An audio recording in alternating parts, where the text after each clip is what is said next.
Again, my name is Emily Page, and the first thing I want to do is tell you a little story about this morning. I was getting ready and I thought, okay, I've got to look great.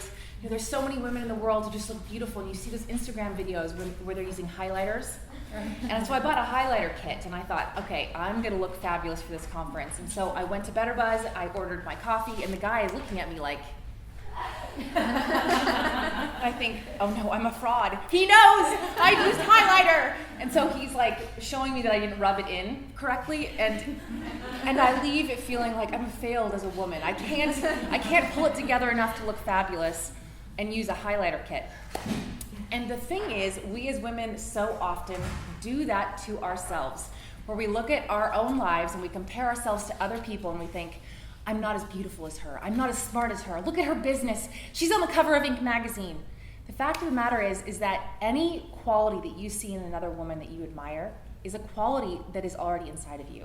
That little feeling of either jealousy or desire or kind of like, gosh, I wish I was like that, is actually an indicator, like those little lights in the steering when you're driving your car and there's like an oil thing. It's telling you that's your calling. That's you. What you're seeing in someone else is what's already inside of you. And every single woman in this room, and any woman you've ever seen and ever admired and ever wished that you were like, has been where you are. If you don't know what you want to do right now, neither did Barbara Corcoran when she was your age. So what I want to set the tone for is to remove the feeling of inferiority that we sometimes, I think, as women struggle with. Thinking that we're not as good as someone else and that they're better, they're smarter, they're there because they deserve it. No, they worked their butt off, and they were once where you are sitting right now. And so instead of feeling inferior, I want to take this moment to just say, let's get rid of it. Look to the left, look to the right. I'm serious. Look to the left and look to the right. That drop-dead gorgeous woman has something inside of her that you need. Something that you need. Because we're better together. That is how you get it started. The resources that you feel like you don't have. I own 2 businesses. That means every night I'm like, oh my God, where am I gonna get the resources for this or for that? That's what being a business owner is. The resources are always in the people around you. Always. Relationships are the most powerful resource that you have. It's actually not money. Because if you have good relationships, you can find money. So let's build relationships. Let's get rid of that falsehood that says that other people are better than us and embrace the fact that if you're inspired by someone else in this room, learn from it, mirror it, believe and know that there's something in that that's already inside of you. So let's set that tone. That's the first thing I want to say as a person who's also insecure and has needs something from you as well today. So what I want to first talk about, I'm going to get into what I want to tell you today, is I want to talk about sales. Because what I want to know is, what is the difference between an idea or a hobby and a business? It's money. It's someone paying you for that service or that product or that idea. And so if you're in the place where you don't yet have money in the bank, where you have not closed your first sale, totally cool. What we want to focus on is getting some sales. Because once you have sales, you have a business. Congratulations. If you have a business and you're wondering, God, how do I grow? I really want to hire an amazing brand person to give me a new logo. I want new packaging. I want a new product on my line. I want to go to a trade show. I want to be on the cover of Inc. magazine and be the hashtag Girl Boss of the Year. You know what you need to get there? Sales. Because if you have the money, you can actually pay for new packaging. If you have the money, you can go to that trade show.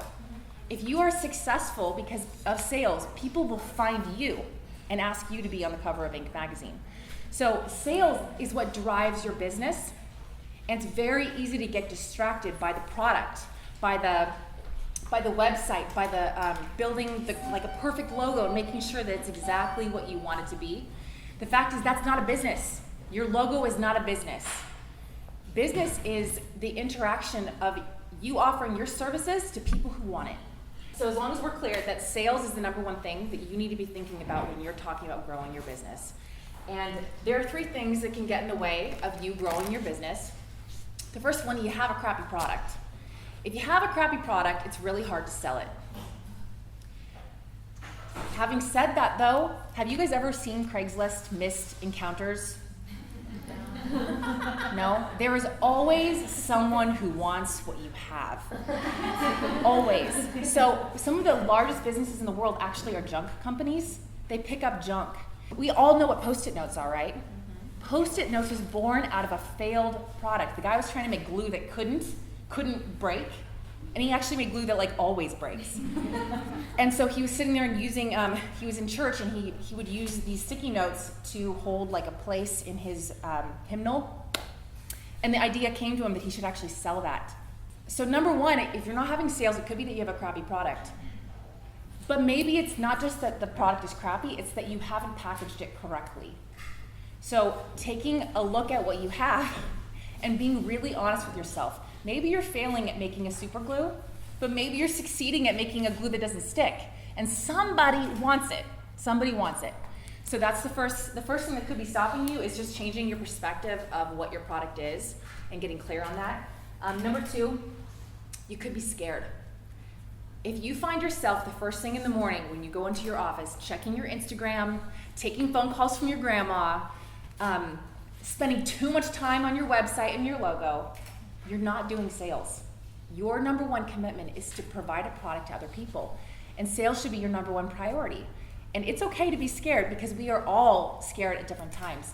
And what I want to do is talk about shifting our reality of what we define sales to be. Some people adamantly say, I'm not a salesperson, I'm not a salesperson. If you are an entrepreneur, you are a salesperson. And there is nothing dirty about being a salesperson. The definition of sales is to provide a service or product to someone who wants it. That's it. So people who we don't like who do sales are charlatans. They're fake salespeople because they're trying to get you to buy something you don't actually want.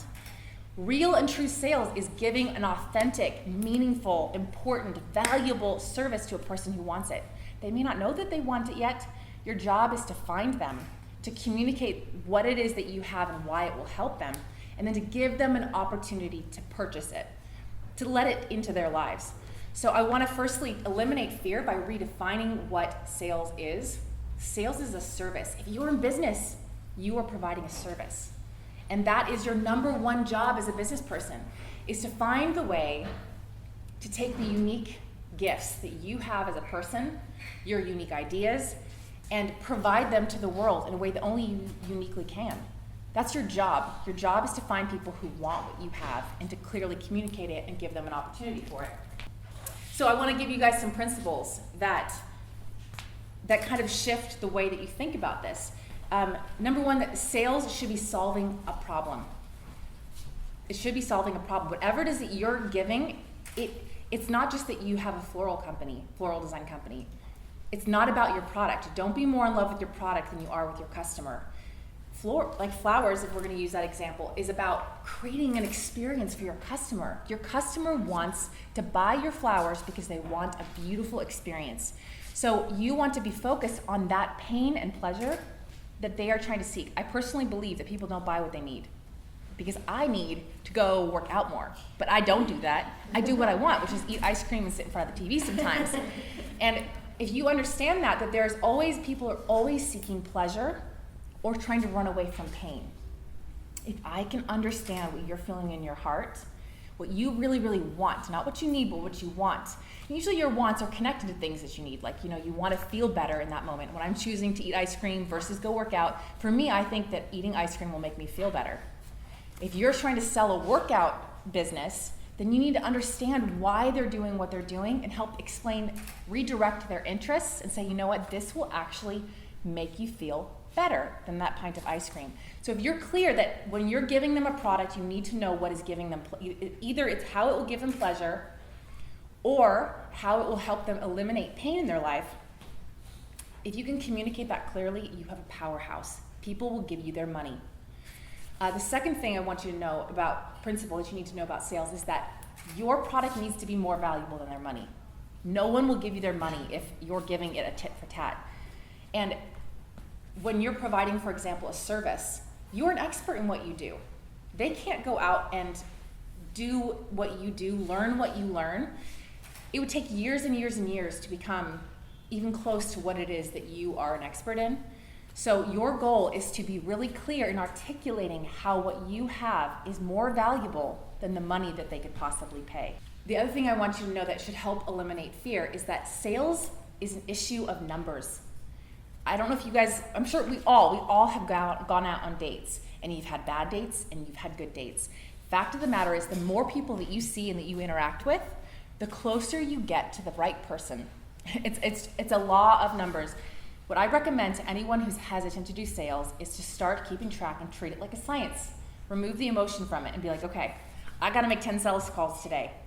You do one, and you wait for that no. You do your best job, and as soon as you hear no, you're like, awesome, I'm one more closer to the yes that I'm gonna get. So you mark it down, and I promise you that if you do this and treat this as a science, if you're at all afraid of sales, if you treat it like a science and you start writing it down and keeping track, you will find a ratio. There is a mathematical ratio to how quickly it will take for you to get to your sale. So if you know this is a fact, and you start making sales calls and someone turns you down, it's not personal. That wasn't your guy, that wasn't your girl. The next person, you're that much closer, and that helps you to kind of get speed, to feel more confident, and to remove any kind of fear that you might have. And the last piece under fear that will help you feel better is there's something called a principle of familiarity. When I go to trade shows, I go out by myself and I walk trade show booth to trade show booth to trade show booth. And on average, people look at me like, who are you and why are you talking to me, you freakishly tall girl? And I talk to them. I've been going to these trade shows for 3 years. And the first year, everybody gave me that look, like, who are you? Why do I want you here? Get out of here, I've got other things to do. The second year, people were like, you look slightly familiar. I think I remember you kind of. And then they kind of give you this weird look. And so you have the same pitch with them, and it's kind of familiar, and they're kind of, and you say, oh, I remember I met you last year. Wasn't that great? I loved what you guys served, this special ice cream, because I go to food trade shows. So they kind of have a memory. The third time, the fourth time, the fifth time, by the sixth time, they like me. And you may not believe me, but I promise you, if you do it, the more times you show up, they will eventually like you. And there's a lot. There's a number of times that they call it touches. So like if I have a short conversation with you, or if we hang out for a full weekend, that's a very powerful touch. The more time you spend with people, the more familiar they will be with you, and the more likely they are to remember you, like you, and want to buy from you. So these things should help eliminate any of the fears that you have when you go talk to a person and try to sell your product, is that you should know that there are certain laws of the universe that are guiding your sales. And you need to let go of the fear that you're not enough or that they don't like you. You have something valuable and unique inside of you that you're like, why are you here in this universe? What are we all about? You're here for a reason. You have something unique to give the world, and it's your job to be sure that you're going out there and giving the world an opportunity to enjoy that. The third thing, so there's 3 things I said that could get in the way of you selling and growing right now, and that was the first one, you got a bad product, and I just think you need to repackage it. The second one was being afraid. The third thing is clarity. If you get into a conversation and you just can't close the deal, it's probably because you don't know what it is you're selling and why they want it, what they need. So you need to work on that. And what's really exciting is that is just practice. There's an iteration that happens. The first sale that I ever did with my packaging company, I bought a packaging company and I knew nothing about packaging. The only thing I ever knew was about like box dimensions, like we all learned in geometry. And so what I did is I took my savings and I went to a trade show, and this guy that I met at a party was selling his company. I'm like, hey, Patrick, I would love to try to buy your company. Can I take your samples? And I'm gonna go to this trade show and try to sell things. And he's like, okay, weirdo. So I took my savings and I went there and I set up a booth, and I maneuvered it so I was right by the check-in, so I knew I'd get a lot of FaceTime. And I thought, okay, Emily, you are gonna go in here and you are gonna fake it till you make it. You are gonna be the best box packaging girl that they've ever met. I didn't know anything about the stuff on the table. People were coming up and picking up boxes and saying, whoa, is that corrugate or is that SBS? Yes, it is. And I would write down what in the hell is SBS and corrugate. And if I really didn't know the answer and the person was pressing me to know what it was, I said, let me get back to you on it because we've got some questions and issues here. Let me get back to you. What's your email address? And there was, with no expertise, I got a purchase order. Why? I was really, really confident, and I did an iteration process where the first sale was terrible, but I learned what the questions were. I learned what they were asking, what they needed, and I was listening really intently for their pain points. And every single time that I've done sales since, I've gotten better, I've gotten faster, I've gotten smoother. I still get rejections. It's still sometimes scary. I still sometimes need to like breathe deep before I go into a meeting where I know I'm gonna get rejected. That's all normal stuff. But the fact of the matter is you don't need to actually, by the process of selling, you will learn what it is your customer needs. So I want to talk to you about some things that you need to go over to be able to get better clarity in your business about what you're selling and what your customers need. We've all learned the who, what, where, when, why, how. You guys remember that in school. So I want you to, if you've got a notepad, I want you to write it down, because we're gonna actually, after I'm done speaking, we're gonna actually go over that. You're gonna turn with your neighbor and talk about it. But that is how you, by getting clear on the answers to those questions, you get more clear on how to write a really good pitch. So the first thing you need to think about is who wants your product. Sometimes you're selling to a customer, like an individual. Sometimes you're selling to a company. And you want to know, what is the title of that person? What's the age group? What do they look like? We want to give them an actual name. Sally. Sally is my target audience, my target avatar. And I actually have on my website, if you go to emilyannpage.com/growth and you put your email in there, I will email you a worksheet that you can do even after this that gets you even more in depth to figuring out who your customer avatar is and like creating a sales pitch. But today you can still keep thinking about it in this room as we go through it. But you want to identify who is it that really wants what you have. What do they look like? How much do they want to spend? Where do they live? Where do they work? Is it regional or is it all over the world? You want to narrow it down to who. And then you want to say what. What is the pain that they are trying to escape? And what is the pleasure that they're trying to get? It has to be more, no one buys neutral. Everyone wants something that's passionate, that's makes them either feel more alive or really eliminates a serious pain point for them. If you don't know what it is, how can you tell them that this will solve that problem for them? So find out what their pain and pleasure is and be clear on it. Where are they feeling this thing? Because if your target audience is a mom, her schedule is completely different than if she's a stay-at-home mom than if she's a mom who's working. They've got different schedules. They have different times when they're thinking about their family. If you're trying to sell a product for families, there's a place that they are thinking about it. And so, for example, if you're selling food in the grocery store, they're walking the grocery store. Some people make lists, but most people don't. They're walking the aisles. And so what's the first thing that they engage with when they're thinking about buying your product? It's going to be their packaging. So you want to put yourself in the place where your customer is and what are they thinking about you, the pain that they're feeling or the pleasure that they wish they had. Like at the San Diego Startup Week I spoke, and a person was selling like a sleeping aid. So like late advertisements that are targeted to late at night, you want to think they're probably on their computer or on TV trying to figure out like why they can't sleep. So you want to think about where they are and when, the time of day. Are they on vacation? What's the landscape of their schedule that they're actually thinking about the pain and pleasure that your product would solve? And why? Why must they have it? Why is this going to solve their pain and pleasure better than something else? It needs to be motivating. How? How do they want to buy it? So I personally really thrive in a situation where I'm face-to-face with you and I'm doing sales that way. But some products should actually be bought online. That's a different type of sales. It's very marketing-based. Instagram, social media. You want to think about how that person wants to engage.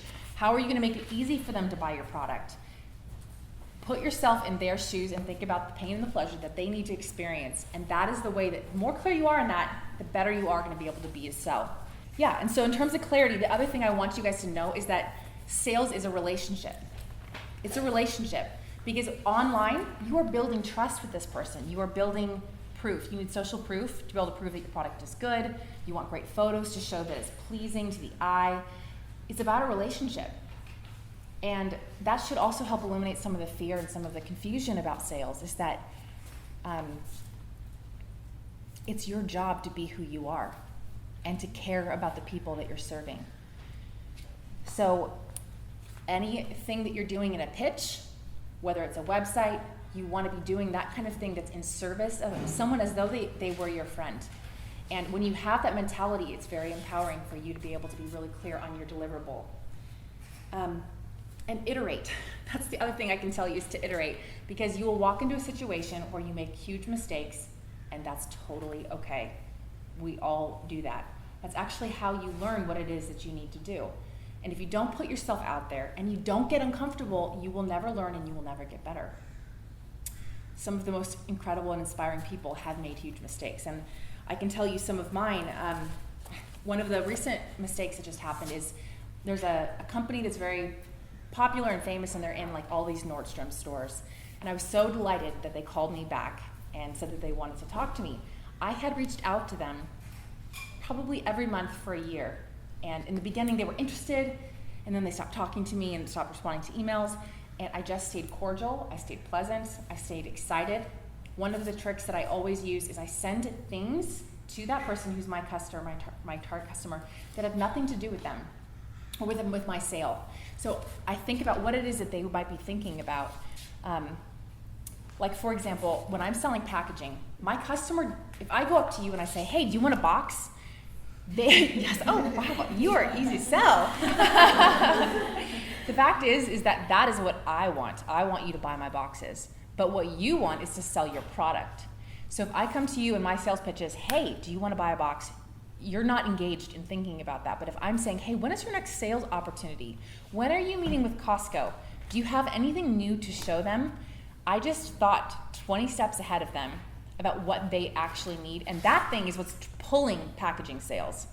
So I'm getting into their heart and head and saying, what do you personally need to succeed? And I'm asking them questions derived and directed at that.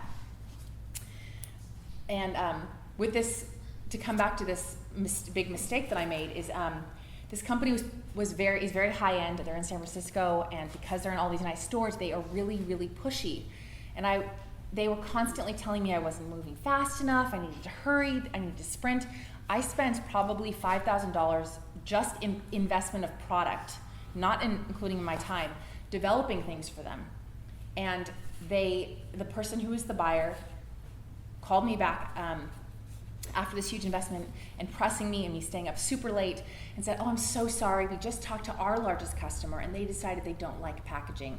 They don't want any packaging that we designed, and so we're just gonna have to start over again. And my heart sank because that's so much money that I don't have that kind of money to blow.